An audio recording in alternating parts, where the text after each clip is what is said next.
ಮಂಡ್ಯದಲ್ಲಿ ಕೇಂದ್ರ ಸಚಿವ ಕುಮಾರಸ್ವಾಮಿ ಅವರಿಗೆ ಭಾರೀ ಮುಖಭಂಗ ಆಗಿದೆ.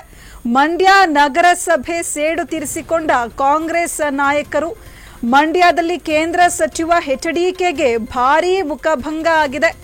ಆಪರೇಷನ್ ಹಸ್ತದ ಮೂಲಕ ದಳಪತಿಗಳಿಗೆ ಶಾಕ್. ಸ್ಪಷ್ಟ ಬಹುಮತ ಇದ್ರೂ ಕೂಡ ಜೆಡಿಎಸ್ಗೆ ಅಧಿಕಾರ ಕೈತಪ್ಪಿದೆ.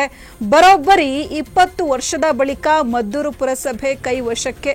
ಕಾಂಗ್ರೆಸ್ ಶಾಸಕ ಕದಲೂರು ಉದಯ್ ಸ್ಟ್ರಾಟಜಿ ವರ್ಕೌಟ್ ಆಗಿದೆ. ಆಪರೇಷನ್ ಕೆಡ್ಡಾಗೆ ಬಿದ್ದ ಜೆಡಿಎಸ್ 6, ಬಿಜೆಪಿ 1, 4 ಪಕ್ಷೇತರ ಸದಸ್ಯರು. ಅಧ್ಯಕ್ಷರಾಗಿ ಕಾಂಗ್ರೆಸ್ನ ಕೋಕಿಲ, ಉಪಾಧ್ಯಕ್ಷರಾಗಿ ಪ್ರಸನ್ನ ಆಯ್ಕೆಯಾಗಿದ್ದಾರೆ. ಎಸ್ಎಂ ಕೃಷ್ಣ ಸಿಎಂ ಆಗಿದ್ದಾಗ ಮದ್ದೂರು ಅಧಿಕಾರವನ್ನ ಕೈಪಡೆ ಹಿಡಿದಿತ್ತು. 20 ವರ್ಷದಿಂದ ನಿರಂತರವಾಗಿ ಜೆಡಿಎಸ್ ಅಧಿಕಾರದಲ್ಲಿ ಇದ್ದು ಇದೀಗ ಪ್ರತಿಷ್ಠೆಯಾಗಿ ಶಾಸಕ ಉದಯ್ ಅವರು ಸ್ವೀಕರಿಸಿದ್ರು. 11 ಸದಸ್ಯರನ್ನ ಸೆಳೆದು ಅಧಿಕಾರ ಹಿಡಿಯುವಲ್ಲಿ ಯಶಸ್ವಿಯಾಗಿದ್ದಾರೆ. 23 ಸದಸ್ಯರ ಪೈಕಿ 12 ಜೆಡಿಎಸ್, 1 ಬಿಜೆಪಿ ಸದಸ್ಯರಿದ್ರೂ ಕೂಡ ಮೈತ್ರಿಗೆ ಸೋಲಾಗಿದೆ. ಆ ಮೂಲಕ ಜೆಡಿಎಸ್ ಬಿಜೆಪಿ ಮೈತ್ರಿ ನಾಯಕರಿಗೆ ಉದಯ್ ಅವರು ಟಕ್ಕರ್ ಕೊಟ್ಟಿದ್ದಾರೆ.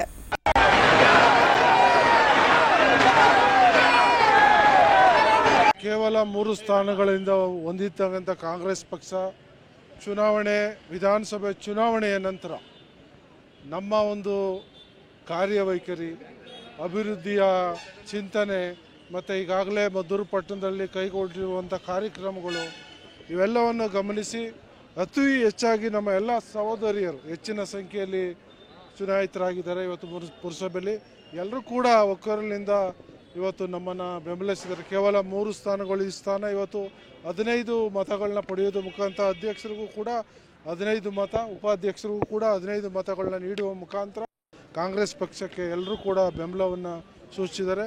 ನಾನು ವಿಶೇಷವಾಗಿ ನಮ್ಮ ಎಲ್ಲ ಸಹೋದರಿಯರಿಗೂ ಧನ್ಯವಾದಗಳನ್ನ ತಿಳಿಸ್ತಾ ಈ ಒಂದು ಪುರಸಭೆ ಮುಂದಿನ ಇವತ್ತು ಪ್ರಾರಂಭವಾಗಿದೆ. ಪುರಸಭೆ ಅಧಿಕೃತವಾಗಿ ಯಾರು ಇಷ್ಟು ದಿವಸ ನಾನು ಬಂದಂಥ 14-16 ತಿಂಗಳಿಂದ ಕೂಡ ಇಲ್ಲಿ ಅಧ್ಯಕ್ಷರು, ಉಪಾಧ್ಯಕ್ಷರು ಇರಲಿಲ್ಲ. ಆಡಳಿತಾಧಿಕಾರಿಗಳು ಕಾರ್ಯನಿರ್ವಹಿಸ್ತಾ ಇದ್ರು. ಇಂದಿನಿಂದ ಅಧ್ಯಕ್ಷರು, ಉಪಾಧ್ಯಕ್ಷರಿದ್ದಾರೆ. ಏನಾಗಿತ್ತು ಅಂದರೆ ಇಲ್ಲಿ ಭಾಳಷ್ಟು ಅಡ್ಜಸ್ಟ್ಮೆಂಟ್ ರಾಜಕಾರಣಗಳು ನಡೀತಾ ಇದ್ದವು. ಹಿಂದೆ ಒಂದೊಂದು ಗುಂಪು ಒಂದೊಂದು ಕಡೆ, ಇನ್ನೊಂದು ಗುಂಪು ವಿರೋಧ ಪಕ್ಷದವ್ರಿಗೆ ಸಹಾಯ ಮಾಡುವಂಥದ್ದು ಹಿಂದಿನಿಂದ ನಡ್ಕೊಂಡು ಬಂದಿತ್ತು. ಈಗ ಅವೆಲ್ಲವೂ ಕೂಡ ಅಳಿಸಿ ಹೋಗಿದೆ. ಹೊಸ ಅಧ್ಯಾಯ ಪ್ರಾರಂಭವಾಗಿದೆ. ಇನ್ನು ಮುಂದೆ ಅಭಿವೃದ್ಧಿ ಭಾಳಷ್ಟು ವೇಗವಾಗಿ ಅಭಿವೃದ್ಧಿ ಆಗುತ್ತೆ. ಮದ್ದೂರು ಪಟ್ಟಣ 100ಕ್ಕೆ 200% ಅಡ್ಜಸ್ಟ್ಮೆಂಟ್ ರಾಜಕಾರಣ ಇನ್ನು ಮುಂದೆ ನಡೆಯಲ್ಲ. ಹೈಜಾಕ್ ಮಾಡುವಂಥದ್ದು ಏನಿಲ್ಲ, ಎಲ್ಲ ಇದ್ದಾರೆ. ಇಲ್ಲಿ ಕೇಳಿ, ಯಾರನ್ನಾರು ಹೈಜಾಕ್ ಮಾಡಿದ್ದೀವ? ಅದೇ ವಿಶೇಷವಾಗಿ ಇಲ್ಲಿ ಸಹೋದರರು, ಮಹಿಳೆಯರಿದ್ದಾರೆ. ಹೈಜಾಕ್ ಮಾಡುವಂಥದ್ದು ಅವೆಲ್ಲ ಸುಳ್ಳಿನ ಪ್ರಶ್ನೆ. ಏನೋ ಹುಡುಗರು ಯುವಕರಾದರೆ ಎತ್ಕೊಂಡು ಹೋಗ್ಬಿಡ್ಬೋದು. ಮಹಿಳೆಯರಿದ್ದಾರೆ. ಹಾಗಾಗಿ ಎಲ್ಲರೂ ಕೂಡ ನಮಗೆ ಬೆಂಬಲವನ್ನು ಕೊಟ್ಟಿದ್ದಾರೆ. ಅವರೆಲ್ಲರ ಉದ್ದೇಶ ಇಷ್ಟೇ. ಯಾರು ಕೂಡ ಮದ್ದೂರು ಪಟ್ಟಣದ ಬಗ್ಗೆ ಕಾಳಜಿಯನ್ನು ವಹಿಸ್ತಾ ಇರಲಿಲ್ಲ. ಭಾಳಷ್ಟು ಅಧೋಗತಿಯಲ್ಲಿ ಸ್ಥಿತಿಯಲ್ಲಿದೆ ಮದ್ದೂರು ಪಟ್ಟಣ. ಇವತ್ತು ಎಲ್ಲರೂ ಕೂಡ ಅಭಿವೃದ್ಧಿಗೋಸ್ಕರ ಇವತ್ತು ನಮ್ಮನ್ನು ಬೆಂಬಲಿಸಿದ್ದಾರೆ. ಇನ್ನು ಮುಂದೆ ಆದಷ್ಟು ಬೇಗವಾಗಿ ಅಭಿವೃದ್ಧಿ ಆಗುತ್ತೆ. ಈ ಸಂಬಂಧ ಮತ್ತಷ್ಟು ಮಾಹಿತಿಯನ್ನ ಕೊಡ್ತಾರೆ ನಮ್ಮ ಪ್ರತಿನಿಧಿ ಯಶಸ್ ಮೌತೂರ್. ನೇರ ಸಂಪರ್ಕದಲ್ಲಿ ಯಶಸ್ ಮೌತೂರ್, ಬರೋಬ್ಬರಿ 20 ವರ್ಷಗಳ ಬಳಿಕ ಮದ್ದೂರು ಪುರಸಭೆ ಎಲೆಕ್ಷನ್ ನಲ್ಲಿ ಕಾಂಗ್ರೆಸ್ ಗೆದ್ದಿರುವಂತದ್ದು, ಜೆಡಿಎಸ್ಗೆ ಸ್ಪಷ್ಟ ಬಹುಮತ ಇದ್ರೂ ಕೂಡ ಸೋತಿರುವಂತದ್ದು. ಹೀಗಾಗಿ ಮಂಡ್ಯದಲ್ಲಿ ಕೇಂದ್ರ ಸಚಿವ ಕುಮಾರಸ್ವಾಮಿ ಅವರಿಗೆ ಭಾರೀ ಮುಖಭಂಗ ಆಗಿದೆ. ಹೆಚ್ಚಿನ ಮಾಹಿತಿ ಏನಿದೆ? ಹೌದು ಅಂಕಿತ, ಬಹಳ ಪ್ರಮುಖವಾಗಿ ಮಂಡ್ಯದ ಚುನಾವಣೆ ಅಂತ ಹೇಳಿದ್ರೆ ಅದೊಂದು ಪ್ರತಿಷ್ಠೆಯ ಚುನಾವಣೆ. ಗ್ರಾಮ ಪಂಚಾಯಿತಿಯಿಂದ ಹಿಡಿದು ಏನು MP ಚುನಾವಣೆವರೆಗೂ ಕೂಡ ಮಂಡ್ಯದ ಚುನಾವಣೆ ಸಾಕಷ್ಟು ರೀತಿಯಾದ ಪ್ರತಿಷ್ಠೆಯ ಕಣವಾಗುತ್ತೆ.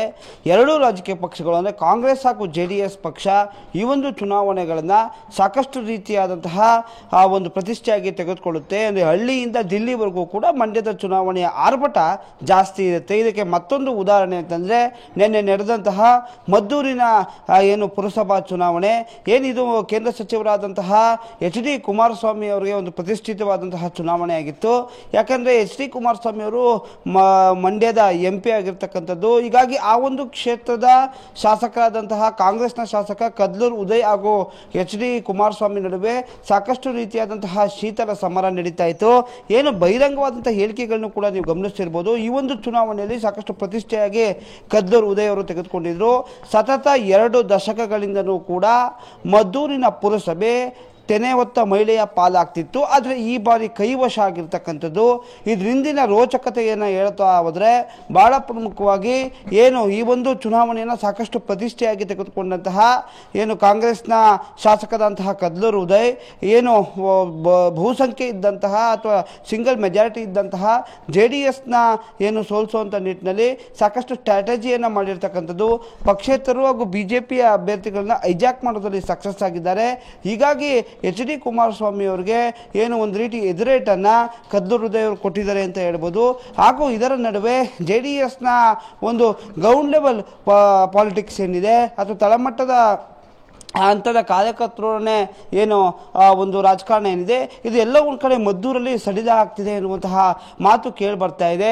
ಯಾಕಂದರೆ ಮಾಜಿ ಶಾಸಕರಂತಹ DC ತಮ್ಮಣ್ಣವರು ಏನಿದ್ದಾರೆ ಈ ಒಂದು ವಿಚಾರದಲ್ಲಿ ಯಾಕೆ ಒಂದು ರೀತಿಯಾದಂತಹ ಆಸಕ್ತಿಯನ್ನು ತೋರಲಿಲ್ವ ಅನ್ನೋದು ಕೂಡ ಸಾಮಾನ್ಯ ಕಾರ್ಯಕರ್ತರಲ್ಲೂ ಕೂಡ ಸಾಕಷ್ಟು ಒಂದು ದೊಡ್ಡ ಪ್ರಶ್ನೆ ಆಗಿದೆ. ಹೀಗಾಗಿ JDSನಲ್ಲೂ ಕೂಡ ಪಕ್ಷದ ಒಂದು ಏನು ಪಕ್ಷವನ್ನು ಉಳಿಸ್ಕೊಳ್ಬೇಕಾಗ್ತದೆ.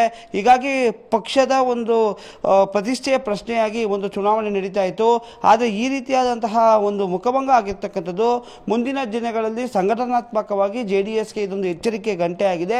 ಹೀಗಾಗಿ ಕಳೆದ ಲೋಕಸಭಾ ಚುನಾವಣೆಯಲ್ಲಿ ಏನು ಮತದಾರರು JDS ಪರ ಒಲವನ್ನು ತೋರಿಸಿದ್ರೂ ಕೂಡ ಈ ರೀತಿಯಾದಂತಹ ಬೆಳವಣಿಗೆ ಏನಿದೆ ಇದನ್ನು ಪರಾಮರ್ಶೆಗೊಳ್ಳಬೇಕಾದಂತಹ ಪರಿಸ್ಥಿತಿ JDSಗೆ ಬಂದಿರತಕ್ಕಂಥದ್ದು. ಹೀಗಾಗಿ ಅಧ್ಯಕ್ಷರಾಗಿ ಕೋಕಿಲಾ ಮೋಹನ್ ಹಾಗೂ ಉಪಾಧ್ಯಕ್ಷರಾಗಿ ಕೂಡ ಏನು ಕಾಂಗ್ರೆಸ್ನ ಅರುಣ್ ಅವರು ಆಗಿರ್ತಕ್ಕಂಥದ್ದು. ಹೀಗಾಗಿ ಈ ನಿಟ್ಟಿನಲ್ಲಿ ಏನು ಸಂಪೂರ್ಣವಾಗಿ ಈ ಒಂದು ಚುನಾವಣೆ ಏನಿದೆ ಈ ಚುನಾವಣೆ ಕೂಡ ಒಂದು ರೀತಿಯಾದಂತಹ ಒಂದು ಸ್ಪಷ್ಟ ಸಂದೇಶವನ್ನು JDSಗೆ ಕೊಡ್ತಾ ಇದೆ. ಹಾಗೂ ಮಂಡ್ಯದ ರಾಜಕಾರಣದಲ್ಲೂ ಕೂಡ ಒಂದು ಮದ್ದೂರಿನಲ್ಲಿ ಕಾಂಗ್ರೆಸ್ ಮೇಲ್ಗೈಯನ್ನು ಸಾಧಿಸಿದೆ ಅಂತಲೇ ಹೇಳ್ಬೋದು. ಅಂಕಿತ, ಧನ್ಯವಾದ ಯಶಸ್ಮೂತರು ತಮ್ಮೆಲ್ಲ ಮಾಹಿತಿಗಾಗಿ.